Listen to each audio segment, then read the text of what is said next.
Por eso quisimos hoy invitar al ex asesor del Poder Ejecutivo en materia de salud pública. Él es médico emergenciólogo, Alejandro Báez. El doctor Alejandro Báez está con nosotros vía Zoom. Doctor, muchísimas gracias por estar aquí. Hola, buenos días. Buenos días, para nosotros es un gusto, doctor. Queremos empezar por consultarle sobre la situación en la que nos encontramos en la República Dominicana en cuanto al tema de la vacunación. El doctor Daniel Rivera habla de algunas provincias que tienen ya un porcentaje importante de personas vacunadas. ¿Cómo esto nos posiciona frente a la pandemia? Sí, obviamente hay que felicitar los esfuerzos del Estado y sobre todo con esas alianzas público-privadas que se han realizado para optimizar el proceso de vacunación. Y hay que enfatizar en ese tema de las alianzas público-privadas porque hay muchos empresarios, con él, Pedro Brache, que están detrás de apoyo y ayuda en este proceso, porque al final juntos es que vamos a salir adelante. Entonces el Estado ha creado una arquitectura muy eficiente, involucrando universidades, involucrando locales propios gubernamentales, una logística importantísima, sacándole ventaja a la capacidad logística de las Fuerzas Armadas, y eso hay que celebrarlo. El general Lee Ballester es un gran héroe de esta pandemia, es una persona que ha estado detrás de todos estos procesos, junto con el Gabinete de Salud, junto con los esfuerzos del presidente de procurar vacunas, porque hay que quizás recordar, a veces nosotros los dominicanos nos apoyamos mucho de lo malo y perpetuamos y nos quedamos en lo malo, pero quizás hay que ver que meses atrás había problemas consiguiendo vacunas. La República Dominicana apostó al mecanismo COVAX de Gavi, apoyado por la Organización Mundial de la Salud, un concepto bueno, bonito, de escalabilidad, pero que simplemente no ha tenido su lanzamiento todavía. También apostó a buscar de una forma independiente soluciones con la Pfizer, la vacuna Pfizer, que era en ese entonces muy prometedora, que todavía tiene una eficacia muy buena. Y de repente ahora es que están llegando las soluciones de Pfizer, pero de repente encontramos una solución con la diplomacia de vacuna de China, con los esfuerzos de solidaridad de China, y hemos hecho un trabajo excelente, posicionándonos primero en la región. Lo que sí quiero mencionar, y hay que celebrar esos esfuerzos del gobierno, porque no todos los estados, no todos los gobiernos que han estado en la misma situación que República Dominicana han tenido esa capacidad resolutiva, y eso hay que celebrar. Ahora bien, hay que hablar un poquito de quizá la psicología de este proceso de vacunación para motivar. Mi opinión es la siguiente: ya los que se querían vacunar, se vacunaron. El gran reto ahora está en abordar los que tienen resistencia a la vacunación. Las personas que quizás dudan del proceso científico de desarrollo de la vacuna, hay que dar a entender que el proceso científico se ha hecho y se continúa haciendo con todos los estándares éticos y científicos. Las personas que quizá, porque no entienden bien esta pandemia, ocupan su cerebro con teorías de conspiración que le contaminan esas decisiones correctas y contaminan las decisiones correctas de otros. Hay que tumbar todos esos temas y dar a entender a la gente de que este túnel oscuro, que tiene más de un año, donde ya estamos viendo la luz en el otro lado del túnel, esa luz son las vacunas, y que tenemos que hacer el esfuerzo necesario para promover la vacunación.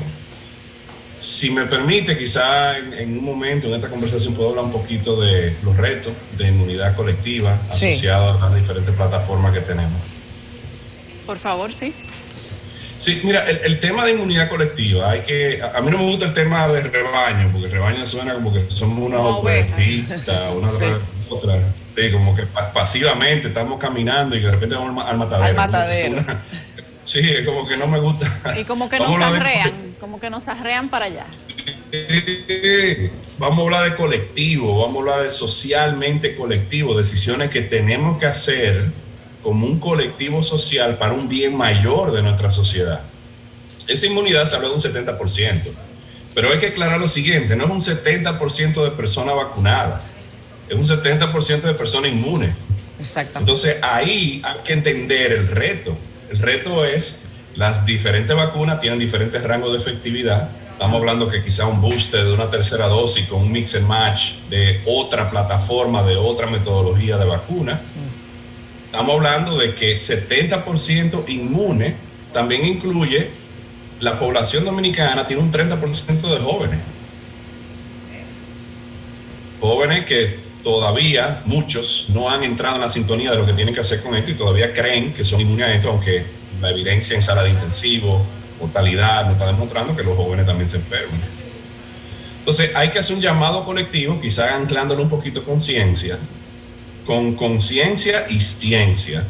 Y es el tema de que para lograr esa inmunidad colectiva tenemos que tener 70% de personas inmunes, vacuna en brazo. Y cuando tiramos los números, estamos hablando de que va a ser quizás una totalidad de la población que va a tener que estar a bordo con este proceso para nosotros lograr esa inmunidad colectiva, porque no es vacunación colectiva, es inmunidad colectiva que estamos hablando. Bueno, el concepto que se está manejando es de vacunación colectiva. Alejandro, tú estuviste en la definición de los ejes iniciales estratégicos para abordar la pandemia. Decía yo al principio que hasta ayer 37.979.590 dosis de vacuna contratada, agregándole los 5 millones más de Sinovac, anunció la vicepresidenta. 38 millones de dosis. ¿Y cuál tú crees que es la estrategia? ¿Prevención para una tercera? Probablemente que pueda dificultarse el mercado más adelante, porque no se entiende bien a qué tanta dosis de vacuna. Sí, bueno, una cosa tiene que ver mucho con lo que hablábamos anteriormente. También hay que entender quizá la perspectiva de la necesidad de un tercer booster que se está hablando todavía como una posibilidad. Sí. Yo entiendo que en este caso hay que pecar en ser conservador, ser agresivo mejor, y tener como el dicho de más mucho que poco. O sea, en este caso lo que queremos es, no solamente con la solución de Sinovac, sino que ya vimos que Estados Unidos se montó en este tren de la diplomacia de vacuna. Hay que acordar que estos temas de COVID abarcan muchos sectores. Hay un sector de salud pública que es lo principal, hay un sector económico que también hay que verlo como algo importante. En un momento yo hablaba del cuerpo humano y el Estado, y como el cuerpo humano tiene órganos vitales, y como el Estado o una nación tiene también órganos vitales, en este caso la salud pública vamos a decir que sea el corazón, pero también se necesita el pulmón, el cerebro, necesitamos otros órganos, en este caso la economía, en este caso otros elementos que son vitales para el buen funcionamiento de un Estado. Y a nivel de gobierno se ha visto mucho el tema de políticas, diplomacia de salud, diplomacia de vacuna, donde ahora mismo hay un poquito de competencia geopolítica entre diferentes naciones poderosas, Estados Unidos, China, Rusia, y por eso es que vemos ahora que Estados Unidos finalmente se salió del concepto de America First y está entrando en conciencia de lo que es la solidaridad, lo que es el posicionarse también como un líder geopolítico, ya está un poquito atrás, porque China entró en esa sintonía hace muchos meses. Entonces ahora que Estados Unidos saca y dice, bueno, doné billones de dólares, miles de millones de dólares al mecanismo COVAX, eso no necesariamente se lanzó bien, vamos ahora a donar 500 millones de dosis de vacuna a diferentes países. Ahora que todo esto está saliendo, de repente se está cuestionando la efectividad de la Sinovac, de repente se está cuestionando la permisibilidad de traslado aéreo en base a pasaporte que utilizan una plataforma versus la otra. Pero otras cositas a nivel geopolítica, de diplomacia, de vacunas, de salud, que son interesantes y es bueno tenerla pendiente. Todo eso yo entiendo que se va a equilibrar, todo eso se va a resolver en su momento debido, independientemente de la plataforma de vacuna. Yo creo que no es una marca de vacuna u otra, sino lo que queremos tener es la certeza de que las personas están inmunes y que no hay una posibilidad de transmitir, no hay una posibilidad de enfermarse. Entonces, eso yo quería hablar de todas esas gestiones que se están haciendo de diferentes tipos o plataformas o casas farmacéuticas de vacunas. Todavía es importante seguir tocando la puerta y encontrar esas soluciones. Ya el gobierno de Estados Unidos se montó en el tren de apoyo.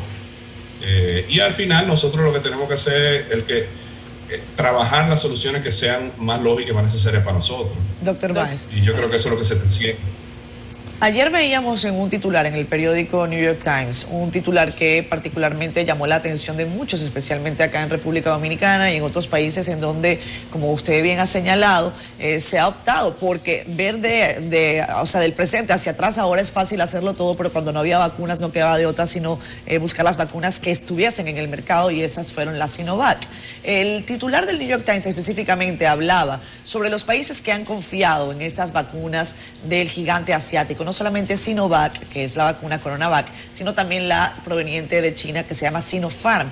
Esta investigación o este documento que publica New York Times habla del caso, por ejemplo, de Indonesia, habla del caso de Bahrein, habla del caso de Emiratos Árabes Unidos, también de Mongolia, también de Seychelles, que han logrado una inmunización importante, más bien una vacunación importante de su población. Sin embargo, la curva de la que tanto se hablaba al principio de la pandemia no ha logrado bajar estrepitosamente, como ponen ellos el caso, por ejemplo, de Israel o de otros países, en donde sí la vacuna, mientras más vacunación existía, la curva se iba al piso. ¿Qué es lo que está ocurriendo? ¿Usted atribuye esto al tema diplomacia de vacunas o crees que hay suficientes elementos técnicos para estar atentos a lo que ocurre allí?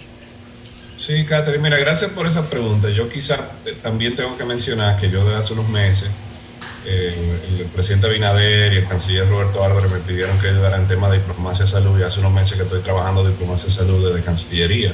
O sea que hace mucho que yo estoy muy involucrado en estos temas de procurar vacunas, de entender mejor cuáles son las oportunidades a nivel de diplomacia de salud, diplomacia de vacuna y demás. Mira, yo veo con cierta... de una forma interesante el hecho de que todas estas publicaciones de medios de prensa de Estados Unidos salieron cuando Estados Unidos finalmente dio el sello de que va a apoyar el proceso de vacunación a nivel mundial. Okay. O sea, semanas antes de eso no había tanto ruido sobre la efectividad, porque al final se hacía difícil como criticar soluciones que te habían ofrecido otras naciones, pero tú no ofreces ninguna solución propia. O sea que ahí hay algo que tiene que ver con eso. Yo entiendo que sí hay geopolítica, sí hay diplomacia de salud en muchas de estas aseveraciones, pero también hay algo de ciencia. La realidad es que cuando tú comparas una vacuna que tiene un 90 y tanto % de efectividad con una que tiene de un 50, un 60 y tanto % de efectividad para contagio, para prevenir contagio, prevención primaria, se presta para estos análisis. El artículo de New York Times te habla, por ejemplo, de una tasa de positividad, no criticalidad ni hospitalización, sí, de 716 por 1 millón, comparado con lo que sería casi un 5 por 1 millón de países que han utilizado la plataforma Pfizer versus la que han utilizado la plataforma de otros países asiáticos. Pero al final, si tú te fijas, están utilizando la data de positividad, no necesariamente la data de criticalidad, la data de mortalidad, que al final es lo que entendemos que es quizá el corazón principal de esta solución de vacuna de Sinovac, que más de un 95% no va a ser hospitalizado, más de un 98% no va a morir por COVID. Y sí, es verdad que comparativamente tú vas a encontrar unas proporciones mayores de contagio, porque una vacuna es superior a otra en ese sentido. Lo que sí bien es cierto es que cualquier vacuna es mejor que ninguna.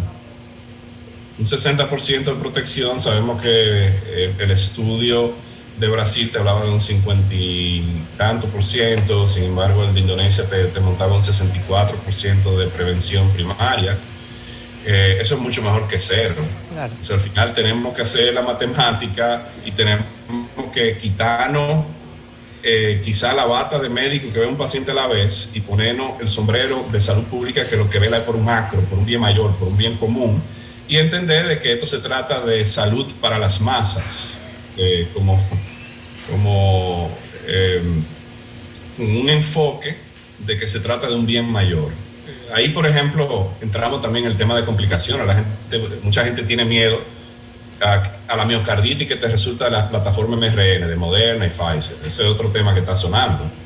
Pero al final los números son tan negligentes, tan bajitos, que el beneficio de utilizarla es mucho superior, mucho mayor a cualquier tema de efectos adversos o complicaciones que pueda venir por la vacuna. Pero al final, quizás es un buen contraste, ¿verdad? O sea, en las publicaciones que se está hablando del beneficio de Pfizer, sí, se enfoca mucho en puntualizar y highlight los beneficios obvios que sabemos desde el desarrollo de la vacuna, pero de repente no se habla un poquito de los beneficios de otra o la reducción de alguna de las complicaciones, la presencia de complicaciones de otra plataforma. Al final todo hay que verlo como un conjunto.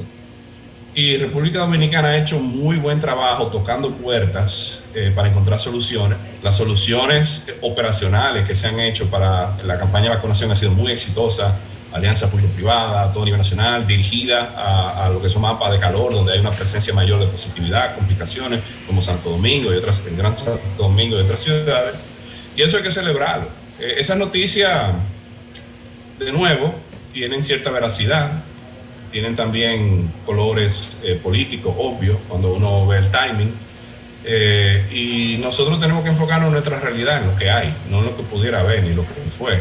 Doctor Weiss, recientemente en Italia, en la ciudad de Nueva York y otros países han celebrado que llegaron al 70% de las personas vacunadas y le han dicho a sus poblaciones que abren totalmente el comercio, aunque con revisiones de vez en vez, y que ya pueden salir sin mascarilla, al menos a lugares públicos. ¿Cuándo ve usted que República Dominicana podría llegar a un punto como ese? Y si ve correcto que con el 70% de la población vacunada no inmune ya hayan mandado a abrir totalmente el comercio, quitado las restricciones de estado de emergencia y se hayan quitado las mascarillas. Sí, mira, la pregunta es buena, porque al final yo entiendo que también quizás lo que nos ayuda a nosotros en República Dominicana es que el timing de otras naciones es asíncrono del nuestro y nosotros podemos reproducir mejores prácticas y lecciones que otros países están implementando. Ya habiendo salido de su tercera ola, recordamos lo catastrófico que fue el COVID en Italia y hay que enfatizar que una buena campaña de vacunación le ha dado ese tema esperanzador. Yo creo que al final no es solamente, esto no es un tema de mirar como un telescopio, una sola métrica, un solo indicador. Lo que hay que mirar es la totalidad de lo que es el comportamiento epidemiológico de la pandemia. Hay que integrar el tema de vacunación y yo entiendo que sí, que una meta es decir 70% de las personas vacunadas, eso es una buena meta. Pero después de eso hay que ver, de ese 70%, ¿cuáles son las otras oportunidades? No parar ahí, y es lo que yo quiero dar a entender. No, quizás... O sea, que la meta sea el 100%, por ejemplo, doctor. Sí, yo creo que la meta de 70% vacunado es una meta buena, muy buena. Y la gente tiene que entender que tenemos que llegar ahí. El problema, yo creo, con la mentalidad del dominicano, es que todavía hay gente que dice que, bueno, como hay 30% que no se debe vacunar, yo estoy en ese 30%. Pero tú no sabes cuánta gente más están metido en ese tren que dicen, bueno, como hay un 30% que no se debe vacunar, yo estoy ahí. Yo creo que la meta debe ser seguir. La meta tiene que ser vacunar a todas las personas posibles, acordando que no es nada más la vacunación, es el desarrollo de inmunidad, porque el desarrollo de inmunidad es que te va a permitir que de 10 personas que están en un grupo, 7 que estén inmunes, si hay uno que tiene el virus, no lo va a contagiar, porque tienen la inmunidad, tienen esa inmunidad celular, humoral, y ahí es donde viene el beneficio de esta inmunidad colectiva. Yo creo que lo que está pasando en Europa y en Estados Unidos, en algunos estados, ustedes han visto que se han levantado muchas medidas en muchos estados en Estados Unidos. De paso, jocoso ver que hay estados como Nueva York y Washington que están promoviendo la vacunación, incentivando con cerveza, con alcohol. Inclusive en Washington State están hablando, como la marihuana es legalizada, están hablando de incentivar la vacunación con el uso de marihuana, que yo creo que es como curioso. Pero ahí sabemos que estamos cansados del COVID, sabemos que hay fatiga de COVID, todos estamos cansados. O sea, yo personalmente, yo no he tenido tiempo para reflejar en el impacto que ha tenido el COVID en mí y en mi familia. Yo lo que he hecho es tirar para adelante, seguir mirando para adelante, seguir mirando con esperanza, servir de médico.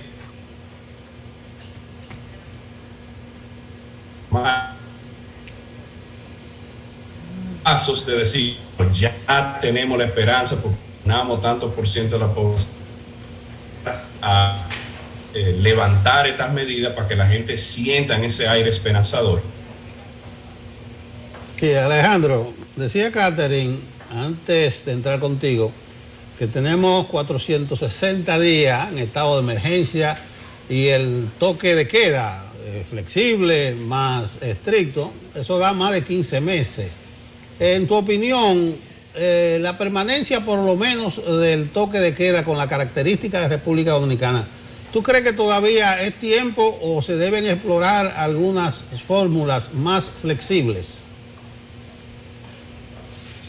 Sí, bueno, yo creo que ahora mismo, cuando estamos ya como en la colita, en la bajadita de una tercera ola, quizá no es el mejor momento para hablar de flexibilizar. O sea, ahora mismo, hoy, quizá no es el mejor momento de hablar de flexibilizar.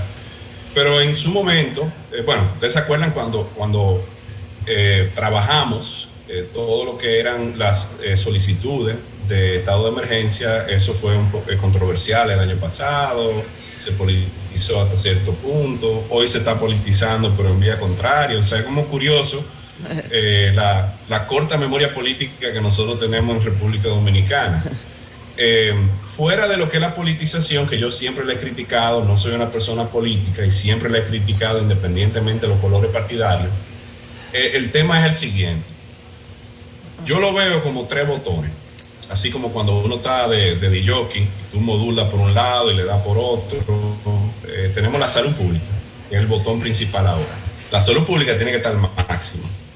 El control de salud pública tiene que estar al máximo porque estamos viendo ahora, ya se está viendo la salida de esta tercera ola, que es muy buena. Los indicadores de positividad, los indicadores de utilización de servicios de salud están bajando. El segundo botón es el tema económico. Y a mí me costó entender, o sea, hay muchos colegas médicos que dicen salud, salud, salud, pero a mí me costó entender que sin economía es muy difícil promover la salud. Porque no es un gran empresario o un gran médico que tiene su colchón económico. Estamos hablando de la economía informal y estamos hablando de padres y madres en su casa, o sea, es complicado. La economía es importante, pero en este caso la salud tiene un elemento primordial, pero la economía todavía podemos ir modulando, le podemos ir viendo cuáles son los elementos económicos que pueden continuar funcionando y cuáles son las medidas creativas dentro de lo que es el toque de queda y el estado de emergencia que se puede continuar, preservar lo que es la producción económica, como teletrabajo, horarios segmentados y demás. Todo eso se ha implementado y yo creo que ha sido exitoso y todo eso se ha ido aprendiendo con el tiempo. Y el tercer elemento son las libertades civiles, lo que estábamos hablando de Italia. Hay un tema, por ejemplo, las medidas restrictivas que aplicó China no se pueden reproducir en República Dominicana. Son muy agresivas y en una nación democrática, con una sociedad como la de nosotros, hay cosas que no se pueden aplicar. Entonces, ese balance entre salud, economía, libertades civiles es lo que tenemos que tener en consideración. Ahora mismo que estamos en la colita de la tercera ola, podemos ir evaluando cuáles son los próximos pasos a nivel económico, cuáles son los próximos pasos a nivel de libertades civiles y empezar a modular cuáles son esos pasos desde una perspectiva de políticas, desde una perspectiva social, de una perspectiva económica, de una perspectiva de salud pública, todos esos elementos. Alejandro, por último, por lo menos por mi parte, el 28 de mayo el ministro de Turismo, David Collado, publicó en redes sociales, hizo pública la disposición del gobierno y en específico del ministerio de solicitar a los viajeros que provenían de Brasil, Inglaterra y Sudáfrica pruebas PCR o antígeno para reingresar a la República Dominicana. Cuando estamos hablando de una nueva variante llamada Delta, Delta Plus, la situación que se ha producido en India, la nueva situación que se ha producido en el Reino Unido, ¿cuál es la recomendación que ustedes han hecho y qué está preocupando en este momento a los científicos que asesoran de una manera u otra al Poder Ejecutivo? Sí, bueno, con respecto al último punto, yo no soy parte del gabinete de salud, no conozco muy bien el proceso de decisión, las conversaciones. Sí sé que hay mucha gente buena y muy capaz que está en el gabinete, gente que inclusive no son partidarios, son técnicos que apoyan con mucho conocimiento objetivo. Yo lo veo, quizá lo primero que hay que ver es que esa disposición del ministro David Collado fue buena y fue objetiva, en el sentido de que él tomó una decisión que tenía implicaciones más hacia la salud pública que hacia la economía. Entonces no sé si eso a mí me da un voto de confianza de que las decisiones están siendo con objetividad y con evidencia científica. Ahora bien, quiero hacer la siguiente aclaración. ¿Ustedes se acuerdan que antes de que se utilizara el alfabeto griego, alfa, beta, gamma, sí, kappa, delta, se hablaban de cepa como nombre del país? Sí. Lo primero que hay que hablar es que el virus se originó en Wuhan, China, y no lo llamamos el virus chino, inclusive es despreciado y es muy criticado el que tú digas el virus chino. Hay políticos que utilizaron ese término y eso está mal. Eso está mal porque magnifica una nación y eso es incorrecto.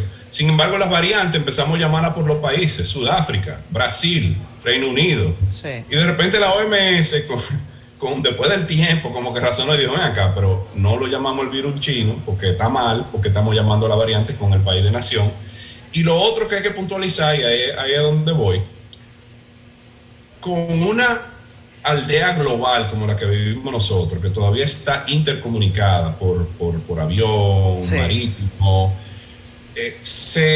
se puede pecar de visión tubular el decir: oh, la cepa brasileña, yo voy a limitar a la gente que viene de Brasil, pero tú no sabes si el que vive en Colombia o Argentina también estuvo en Brasil hace 2 días, claro. Sí, o el que estuvo en Estados Unidos, o el que viene de Europa. Entonces yo entiendo que es un error quizá conceptual. O sea, ¿tú sugieres que se le pida PCR a todo el que entre al país? No, porque yo no sé si eso funciona. Yo no sé si eso funciona, de verdad. Yo sé que intuitivamente eso va a crear restricciones. Pero, por ejemplo, vamos a darte un loophole del tema de PCR. Y si tú te haces la PCR un día después que te expusiste, viajaste a República Dominicana y duraste una semana, y a los 5 días es que realmente se ve la positividad, y tú estás en República Dominicana positivo pero con una PCR negativa porque se utilizó antes de viaje.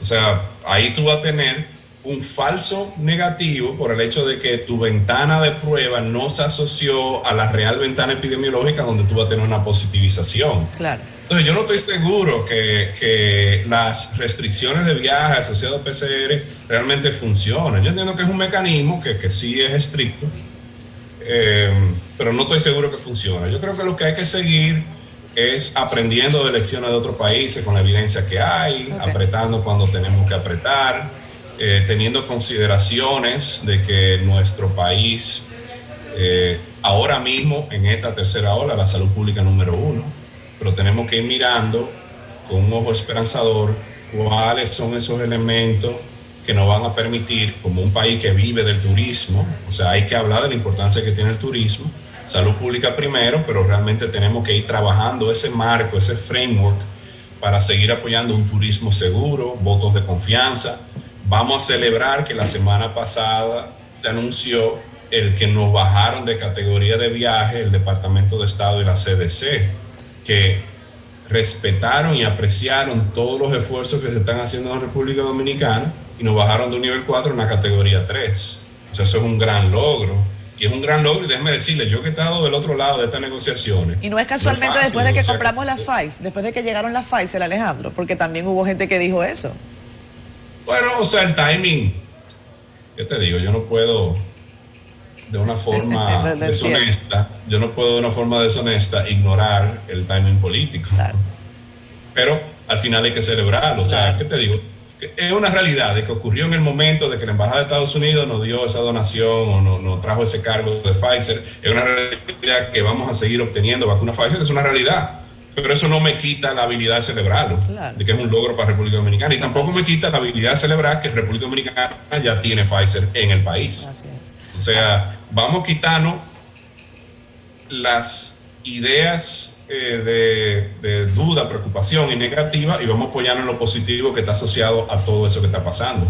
Gracias, Alejandro. Alejandro, gracias. Definitivamente siempre es un lujo tenerte en este espacio, arrojar un poco de luz, una versión objetiva, optimista sobre la situación del coronavirus en el país, a qué nos enfrentamos, qué nos reta, es siempre para agradecer de tu parte.